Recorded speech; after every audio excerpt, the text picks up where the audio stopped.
La necessitat d'atendre a una situació urgent, és a dir, imprevista, es pot donar en qualsevol nivell assistencial.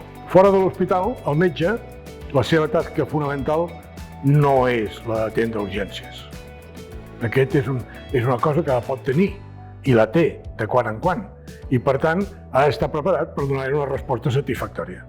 Aquest màster d'atenció inicial a urgències va dirigit precisament a aquests metges.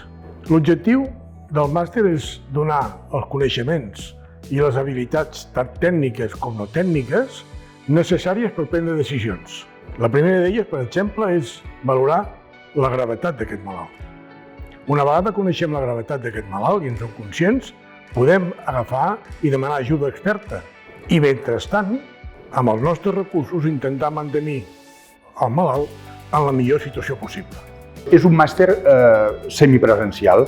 Això vol dir que té dues parts ben definides. Una part que és online. Aquesta part la fa l'alumne durant tot el que dura el curs, la va fent al seu ritme.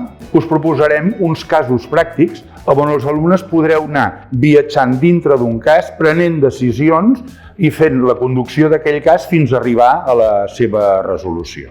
La fase presencial bàsicament són tallers molt pràctics, on es treballen les habilitats, les actituds i una mica la presa de decisions. Vull destacar el taller de suport vital bàsic i el taller de suport vital immediat, que aquests estan acreditats pel Consell Català de Ressuscitació i també gaudeixen de l'acreditació europea.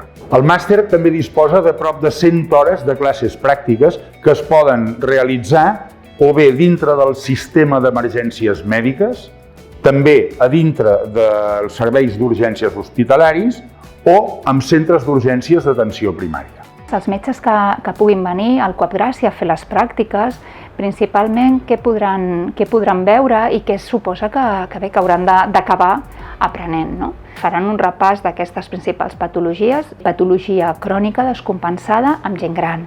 També hi ha patologia més lleu, en pacient més en adult, però també una valoració inicial de nen. Es veu molt de trauma en el CUAP, també s'arriben accidents, sobretot accidents de moto, bicicleta, patinet. L'alumne haurà de presentar un treball de final de màster. Comptarà amb un tutor que el conduirà, li explicarà la metodologia i l'acompanyarà a l'elaboració del treball.